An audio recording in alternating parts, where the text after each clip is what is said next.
What's going on, you guys? You're tuned into the Cutting Room Knife Review. I'm your host, Garrett, and today we have our second episode of Grail Quest. And this is a special episode. It's a look at one of my original grails that I ever wanted, that ever came onto my radar. And it's the first production knife that we're going to be looking at as a Grail Quest. What's up, guys? I'm Garrett. You're tuned in to the Cutting Room Knife Review, where I review knives, blades, and all things sharp. Please like and subscribe so I can keep bringing you more killer knife content. Now, of course, we are talking about the Reeve knives, Umnumzaan. And the Umnumzaan is a knife of just legendary status. There's not many knife collectors. If you're into knives and you haven't heard of an Umnumzaan, you haven't been around very long, or you haven't been doing your research very much. This is a very highly desirable knife. It's a very famous knife. It's a very good knife. There's a reason that this knife has its legendary status, and we'll get into those facts, throughout this episode. But it is a very unique knife in the fact that it is not only a grail because it's just an amazing knife, but it's a grail because it's one of those knives that's kind of hard to get your hands on. It's harder to attain than a lot of its counterparts, and it's not priced out, at least list-wise. Its MSRP is not like out of control. It's not one of these knives that's just obscenely priced. There's not a whole lot that it's in its like production materials that differ too much from like what I would call the knives that are released by the big three American high-end American production knife companies. And when I say the big three, I'm leaving out Benchmade and Spyderco because I don't consider them high-end. I consider them really good knives, but they're not selling on that high-end tier. They're selling in that $200 to $400 tier. And for an American knife, that's kind of in the middle of the range. Like it's not cheap, it's not budget, but it's not expensive. To get an American knife for $150 to $250 is a really good deal. And I think that Spyderco and Benchmade, while amazing knives, aren't in this group of knives that I'm calling the big three. And of course, I've talked about it before, but the big three is CRK, Chris Reeve knives. We have Rick Hinderer knives, which make the XM18 and the Eclipse, like this knife. Another very big, American knife maker. And we have Demko knives, so Andrew Demko's company, and they are another just big all American knife maker who just does really good high end production knives in the United States. Now, granted, there are Demkos that are made in Taiwan, but we're not going to get into that for right now. These knives are different than the other ones that I showed you. They are different than the other Chris Reeve knives, like the Sebenza or the Inkosi, which are its, folding knife counterparts from the same company. And the reason isn't so much that it's a little overbuilt compared to those knives, but it's released in such a small quantity compared to those knives. Chris Reeve Knives has created a demand for this knife because of scarcity. And there's a scarcity to this knife that is different than many of its counterparts. There's probably, thousands of Benchmates and thousands of Spydercos released in, every model. And then you'll see, tens or hundreds of Sebenzas released, tens or hundreds of Inkosis released, hundreds of Eclipses and hundreds of XM18s released, hundreds of Demko knives released. But for like every, 30 or 40 or 50, maybe Sebenzas and Inkosis that are dropped, we see maybe one or two Umnumzaan dropped. And with that being said, it's led to this like aftermarket that has made this knife into the Grail that it is. This is one of the few knives that really sells above its list price all the time on the secondary market. It gains value by, if you could buy this knife from a store brand new for list price, you could make money on it reselling it. Period. End of story. You can make a couple $100 right there. These knives go for around $500 list price, which is right in the middle of everything for what it is as an American made knife. But they often sell for $150, $200 more on the secondary market. And as soon as you get into like fancier scales like monkey edge frag pattern or MEFP, which is just a kind of scale, really, option that it comes in, or like a Wilson combat scale, and you're adding hundreds and hundreds and hundreds of dollars on top of that list price on the secondary market, which is, it's interesting. I don't know if it's good or bad or otherwise. I've ascertained myself one of each of these models, and I'll be honest with you, I paid more than list price for both of these. And the funny thing is, the Umnumzaan is one of those knives that it seems like it's so hard to find when you're looking for it the first time. But once you find it, it's like, kind of like you see it everywhere after that. It's this really weird phenomenon. I've talked to a few of my friends about it. That there's some knives that are just so hard to find the first time. And then once you find them, you see them everywhere. And that's kind of what the Umnumzaan was for me. And so I have a lower end Umnumzaan. There's basically two kinds of Umnumzaan. There's the Tonto and the drop point. And there's two kinds of finishes you can get on Chris Reeve knives. There's sandblasted and glass blasted. There's some other finishes in there, but typically, we're talking about plain Jane Chris Reeve knives. I paid more for the lesser valued knife out of these two knives because it was the one I found at first. And when I found it, I jumped on it, and I threw my money at it and was going to ask questions later because I had so much trouble looking for it. And I was probably just being impatient, but patience isn't me or many other knife collectors, best traits. There's a lot of us out there that are impatient, borderline autistic, maybe. It is what it is, and a lot of people will do the same thing and just pay through the nose for this knife. Now, the good thing about it is it's a good knife. It's a really good knife, and I think it belongs on the list of Grail knives, regardless of its scarcity and regardless of the price points that it comes in. I think that this knife is special just on its own merits. So let's take a look at what makes up this knife. Let's take a look at its specifications and its materials. Let's break it down for you so we can find out why the Umnumzaan is worthy of our Grail Quest. So the CRK Umnumzaan. This is the largest and most overbuilt of the folding Chris Reeve knives. The overall length of the Umnumzaan is 8.45 inches.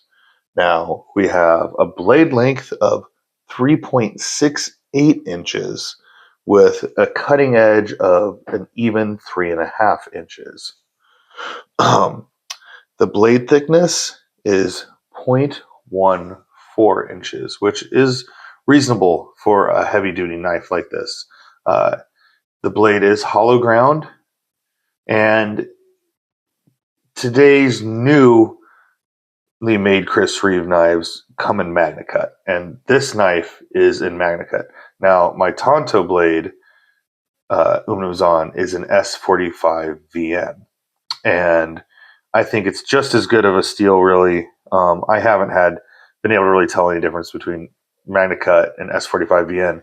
Now, all kinds of steel nerds will come out and tell me that Magna Cut is the superior steel, which on paper, totally is. In use, in practical application, I can't really tell the difference between these two.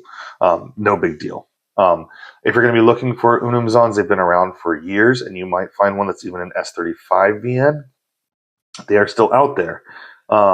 Whether it's worth it to you to pick up an older steel or not, it's up to you. It doesn't bother me to have an S45 VN. In fact, I think it's kind of cool. to have something that's different than what's out right now. But they have a hollow ground blade, and they come in two blade styles. We have, of course, this Tonto blade, which is very interesting because it's not a compound Tonto grind. It's just a full hollow grind and with a Tonto edge right here. And this chisel edge, it's not a chisel edge actually because it has both sides done to it, but it's the grind is very, very cool that it kind of gets like a deeper grind as it goes. It starts shallow here and goes deeper to here. It just looks absolutely beautiful.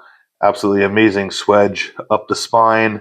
We have a nice like valley in the spine right here we can put our thumb into. We also have jimping right here on the spine to fit our thumb. It's a very comfortable knife to choke up on or to hold back with. It is a nice big blade that is actually very, very user friendly, and it's up for heavy duty use, but it also slices really well. It's just a really good blade to work with. This is actually the first Tonto knife that really like turned me on to Tontos. I really wasn't a Tonto fan until I got this knife, and I absolutely fell in love with the blade shape because of this knife right here. Now, it also comes in a full hollow ground drop point, or this is really like a harpoon shape. Again, has a really cool swedge up here on the spine of the knife. We have another valley right here to do the same thing with our thumb. Very comfortable, very easy to use.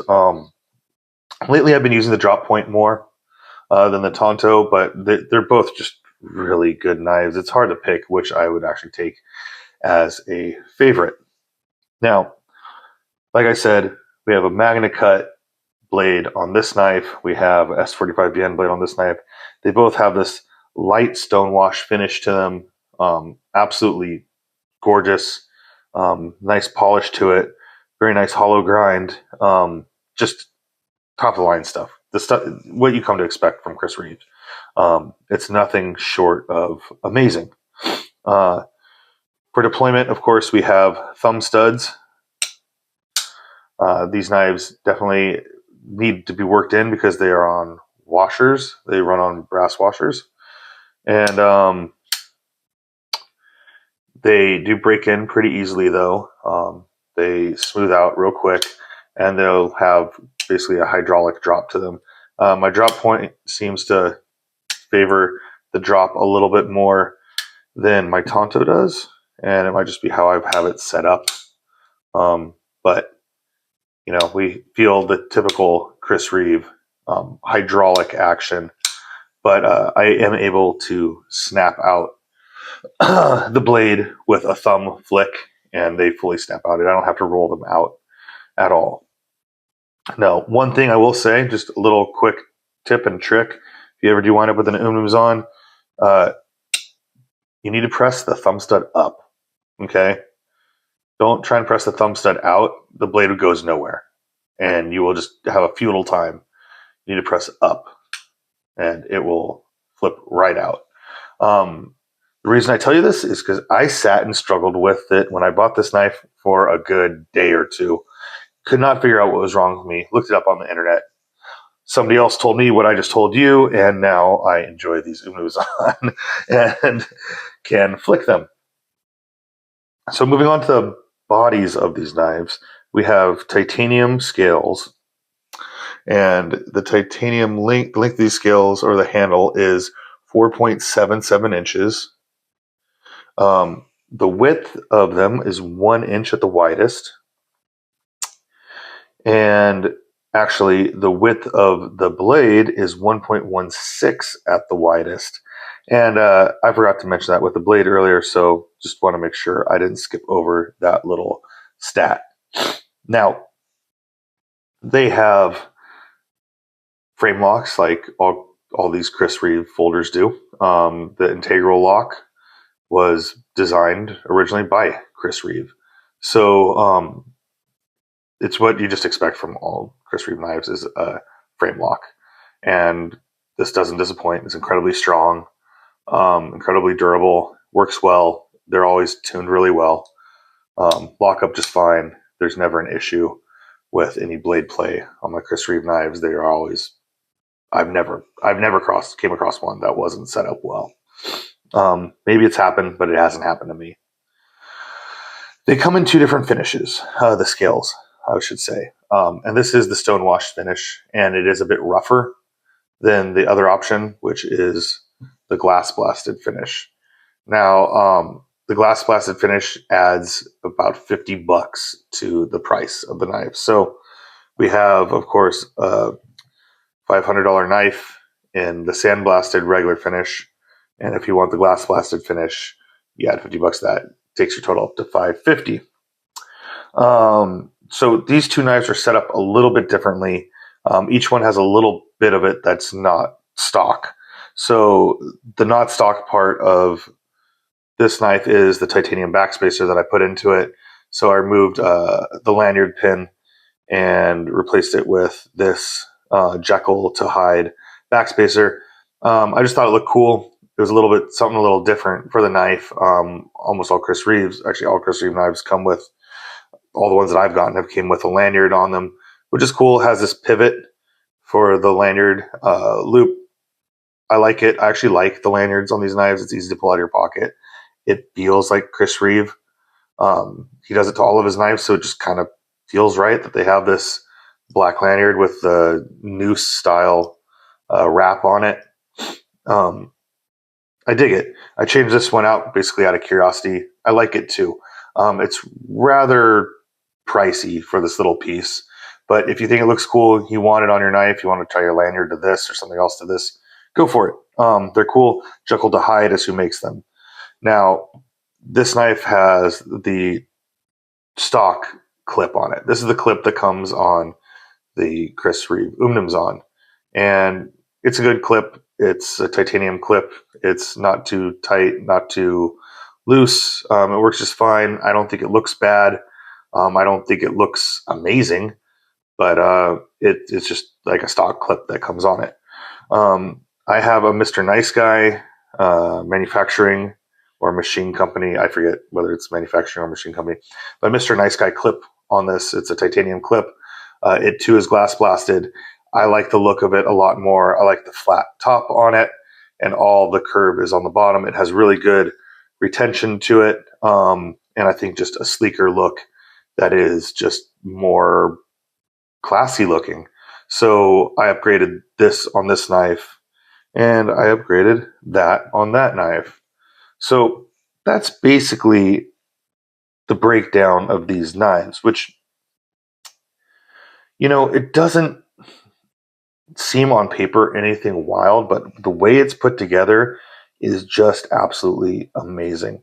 And if you look at the tang of this knife and like how much blade we have back here just sitting in the scale, it's a lot. That's one of the things I noticed about this knife. It has a lot of knife right here. It doesn't come down into a small point that goes into the pivot. It's a big chunk that goes onto the pivot. And I think that is something that is contributing to the just absolute strength of these knives. Both these knives have it. You can just tell that it's just a large piece of steel left on back here towards the pivot. Both of these knives have this little part that juts out. Chris Reeves calls it a glass breaker. I've never broken glass with it. I can't tell you if it works or doesn't. I assume it does, but that's what that is. So overall, you have a bit bigger of a blade than you're going to find on the Inkosi and the Sebenza. It's a thicker blade than comes on the Sebenza, and it's just a little bit just taller. If you look at this is a large Inkosi. If you look at the size of the handle of this knife, it's a bit smaller. It's a bit daintier. It's a great hard use knife. It really is. It's just not quite as like big of a blade, right? Just not quite as big of a blade, not quite as big of a handle, just not as robust. Is it still a robust knife? Yeah, this is a great hard use knife. And the Nkosi shares the large size washers and the large size pivot with the Umnumzaan, whereas the Sebenza uses smaller pivots and smaller washers, just making it even more kind of, I guess the word's dainty. Like it's a bit more refined of a knife, a bit more like light duty. I mean, the Sebenza is not a light duty knife. I don't like saying that. But compared to the Umnumzaan, it's a bit more just sleek and trimmed down. Uh, it's more basic. There's a little bit different shapes to these knives. Like if you look, these are very like square up here on both these edges. Both these kind of curve out in front of the pivot. On the Sebenza and the Nkosi, I think that these two knives are just kind of, they're overbuilt. They're just built a bit tougher. They're just built for a bit more abuse than its, two counterparts in the Sebenza and the Nkosi. Now, the last thing we have is the weight, and the weight is 4.9 ounces, and it's close to 5 ounces. This is not a lightweight knife, though it doesn't feel heavy in my hands, but by no means is this, a pushover of a knife. It's not trying to be a lightweight knife. It's not trying to be a small knife. This is a big, it carries like a full regular sized knife, and I like it. It feels comfortable in the hand, but it's plenty of knife to do the work. It's just a great user. It's what I really like as far as a larger size knife. If I'm not carrying a compact knife, this is a really good size knife for me to carry as just a regular carry. In fact, the Umnumzaan makes it to work with me a couple times a week. This is a knife that goes to the job site with me. This is a knife that I put to use, I put to work, and I absolutely love it. So, with the measurements, the specifications, and what makes up these knives being discussed, let's compare these knives to some of its counterparts and some of our favorite knives that we always compare our knives to. So the Umnumzaan is on the larger side of how big of an everyday carry I like to have. Like I say every episode, between 7 and 8 inches overall and between 3 and 3.5 inch blade. This is over on both of those measurements by a little bit, but I don't mind it, and I don't find that it really matters to me. I feel like it carries just right. And maybe I need to increase my size range that I like carrying, because this feels right to me for like a hard use knife. One thing I will say before I compare this to any of the other knives, I've said this many times on Reddit. I've said it, I think, on perhaps other reviews, but if there was a folding knife that I was going to trust my life to, this would be it. If there's a folding knife that I had to be dropped off in the wilderness, and I get one choice of pocket knife that's going to come with me, and I need to make it out, like Survivor style, what's coming with me? It's this drop point Umnumzaan, probably. It might be the Tonto Umnumzaan. I'd have to really think that through, because Tontos definitely have some good uses to this secondary edge. But it would be one of these two knives. The Umnumzaan is what I would trust my life to. And that, I mean that wholeheartedly with no hyperbole. These knives are heavy duty. They are trustworthy. They are ready to do great work. Now, they are bigger knives. So comparing the Spyderco Para 3 to them, we can see that it is a much bigger knife than the Para 3, both in blade and handle. Now, it is closer to the PM2. It's basically a PM2 size knife. However, I find it to be more blade, less kind of handle than the PM2, and it doesn't choke up. It doesn't have this choil that the PM2 does. But you're getting a lot more blade in this knife than this knife. This is a very slicey knife. The PM2 is a very heavy duty knife too, but I don't think it would withstand the same torture test that an Umnumzaan does. I think that this is just more robustly built than this knife is, and you're paying for it. You're paying twice what this knife costs, if not more. You are paying more than twice what this knife costs. And so, with that being said, like it earns it. It earns it with the materials it's made out of. It earns it with structural integrity. It's just built to be tougher. Nothing wrong with a PM2. This is just a more heavy duty knife. Now, we can compare it to like its counterpart, the Nkosi, like I did earlier. It is a little bit more robust than its Chris Reeve counterparts. You can just tell from the handle. It's just built. The titanium is thicker on the Umnumzaan. I think the Umnumzaan and the Nkosi use similar thicknesses for their blade steels, but I could be wrong. It definitely feels like there is more blade there. You can just see that there's more blade there with the Umnumzaan than there is with the Nkosi or the Sebenza. And when you look at the Nkosi and the Sebenza, they both have like straight spines. They have these, very nice spines, but they don't have the dips in them. They don't have the work and the swedge to them that the Umnumzaans do. They're just extra beefiness, extra work that's put into that Zaan.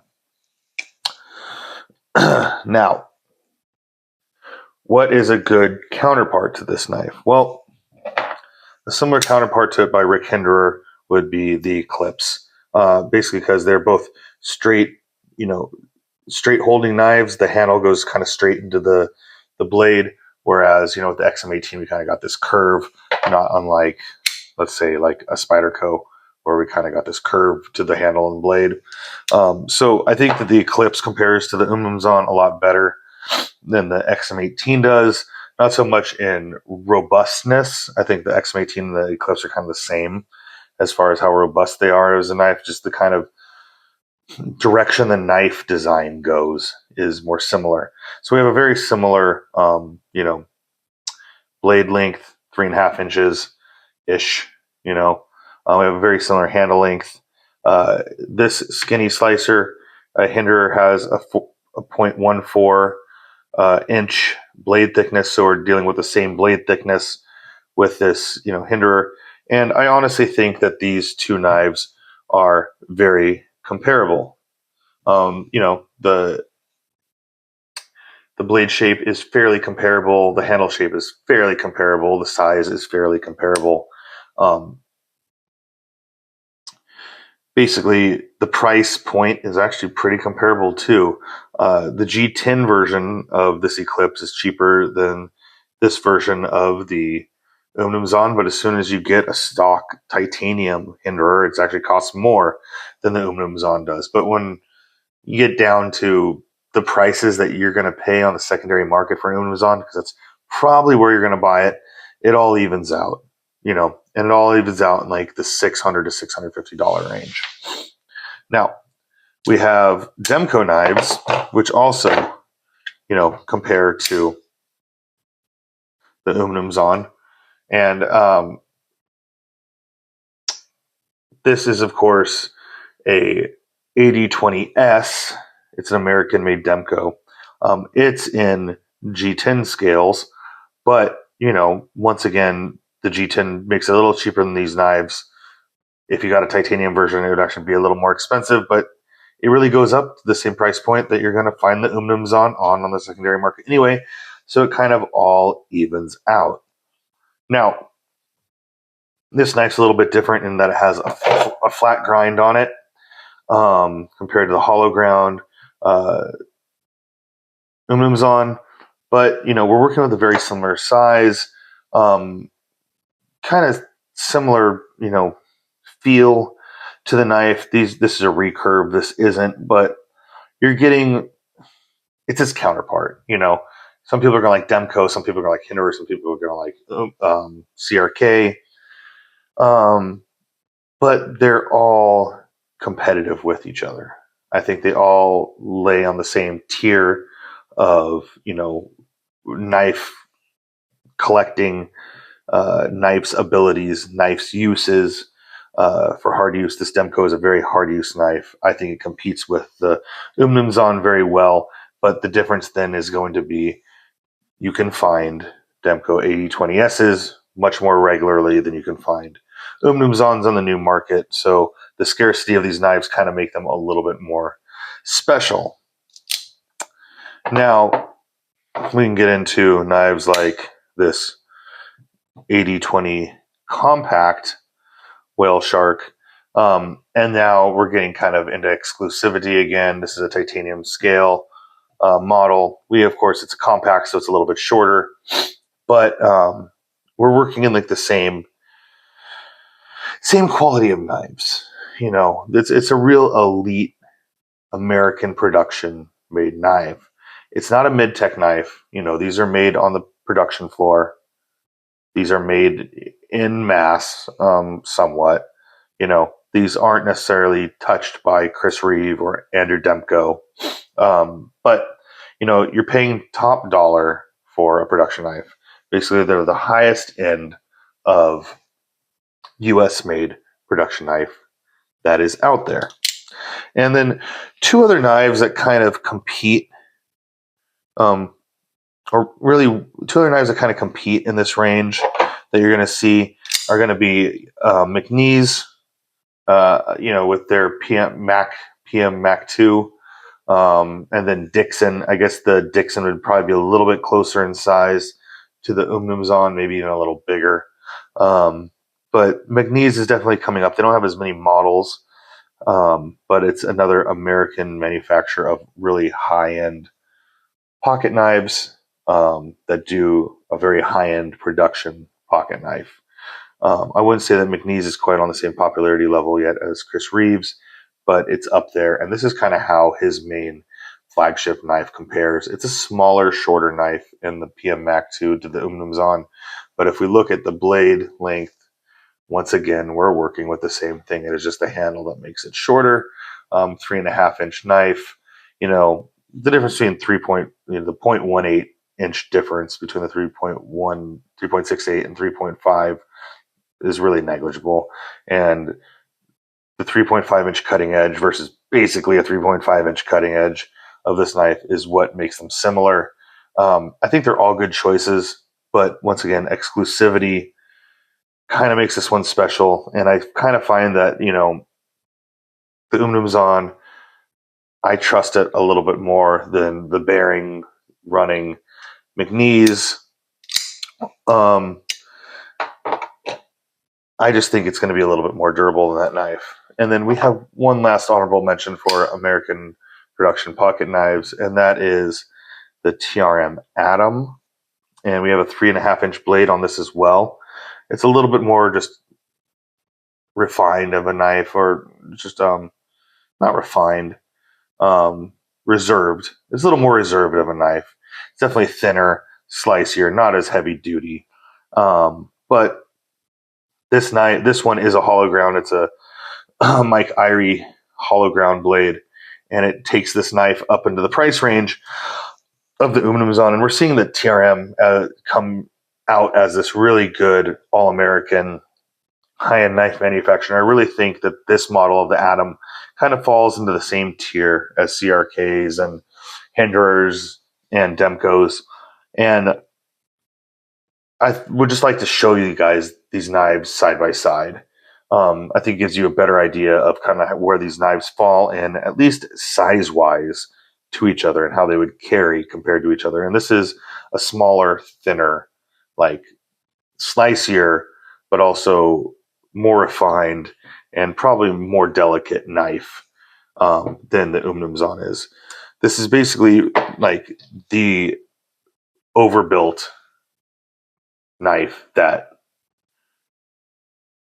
it's like the overbuilt American knife. It's the Rambo. It's not a Rambo knife, but it's like it's basically as Americana as it gets, in my opinion. This is like the heavy duty all American knife, and I absolutely love it. I think it's a great knife. And I have one other knife to show, and it's not an American knife. But if you're looking for a knife that's about this size, that's durable, that's heavy duty, that could do a good job, and kind of gives me the same, not the same vibes, but if you're looking to save some money and get a kind of a similar experience, um, this Berg Blades Alpha is kind of about the same size and kind of the same feel as far as the blade length goes and the blade shape goes. And it's just a heavy duty magna cut folder. It's simple, no nonsense, titanium scales, big magna cut drop point blade. The blade kind of gives me a similar feel to the Umnumzaan. And if you're kind of, trying to scratch that Umnumzaan itch, or like trying to fill that, fill a hole in your collection that you need for a big, robust, beefy knife that's heavy duty, but you don't have the money for the Zaan, um, or you can't find it, this Alpha, I think, is a really good step on the way. I think that you could go from using this knife um, well and really transition to this knife, when either you were able to save up more or you just wanted to upgrade to an American knife, or just wanted to upgrade to something a little bit beefier, very well. It'd be a good step along the way. And I don't often bring up like a budget option of something that's similar to these knives, but I think I want to do that in every Grail episode from here on out. I want to show you a knife that could kind of be a stepping stone or a good budget alternative to the Grail knife, because I know that these knives aren't for everybody. I know that, spending $500, $600, $700 on a knife isn't practical for everybody. It's not. It's fun. I showed these knives off for fun, guys. I review them because I love them. You know, do I think that everybody has the money for them? No, I don't. I'm very blessed that I'm able to have the collection that I have. I work very hard for it, but I also realize it's unrealistic for everyone, and it's even unrealistic for me, to tell you the truth. I'm eventually going to have to, hit the brakes one of these days on my knife collecting, because either I don't think I'm ever going to run out of knives, but I'm starting to get to the point where I have a lot, and I'm either gonna have to sell some or move on and not collect as many. But this is one of those knives that will always be in my collection. Um, I don't think a collection is complete without an Umnumzaan if you're going to collect high end knives.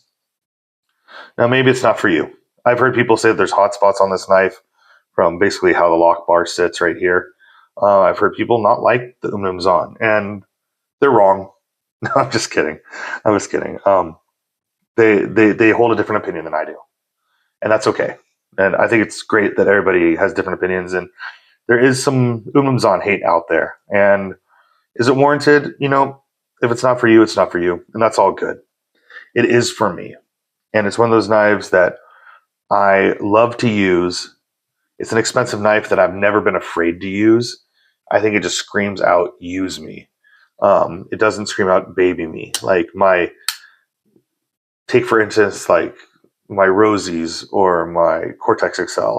I love using those knives to an extent, to where I'm not beating them up. I don't want to necessarily ding or mess up those knives. I love using them, but I'm not trying to take them through the ringer. This knife, I will take to the pits of hell with me. I mean, this knife is coming along for the ride. It is a ride or die companion, and I just absolutely love it. Um, I don't think there's a whole lot more for me to say about this knife other than, it is a classic. It is iconic. It is scarce. It's not the easiest to find.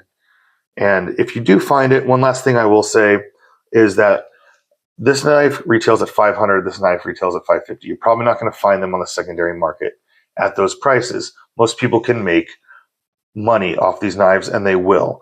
And if we're looking at somewhere like Blade Binge, you have to know that Blade Binge charges a fee on top of what the knives sell for. So a lot of times people increase their prices accordingly so they get the amount of money they want for their knife and they can pay the fee to blade binge. So if you take a sandblasted one with maybe an older steel and you get it for $550 to $625, $650, I think you're doing really good. And there's nothing to be ashamed of. There's no reason not to pay that money if you want that knife right then and you don't want to shop anymore. Can you find a better price? Probably eventually. Will it be tomorrow? I don't know. Might be a ways away before you can find a really screaming deal because other people want that screaming deal and these things get swooped up fast. If you get a glass blasted one, they retail for $550, and you're probably anything under $700 is probably reasonable. And if you can get it under $650, you get down to $625 or so, you're doing really good. Like, I don't think that, paying an extra $75 for either of these knives over their list price is getting ripped off at all. I think that's kind of the cost of doing business. And once you get into stuff like a Wilson Combat Umnumzaan or a Monkey Edge Frag Pattern Umnumzaan, you're going to be paying $800, $900, $1,000. I don't know, a lot. If you get a DLC'd Umnumzaan from Chris Reeve Knives, an actual, not a secondhand DLC.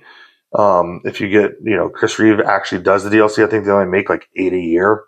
It's probably going to cost you around $1,200, maybe $2,000 if it's on eBay. Who knows? But it's going to be a lot. You're going to pay more than list for these knives, more than likely. Is that worth it? To me, it is. To me, it completely is. I think these knives are worth every penny that I've paid for them. I've gotten so much good use out of them. They've held up so well for me. I carry the heck out of them, and I don't plan on stopping. These knives are all American. They are hard use. They are overbuilt. They are ready to rock. They have my seal of approval, and they are completely worthy of being Grail knives. So, with that being said, this is the Chris Reeve Knives Umnumzaan. And this has been the second episode of Grail Quest. I'm your host, Garrett, for the Cutting Room Knife Review. Until next time, you guys, stay sharp.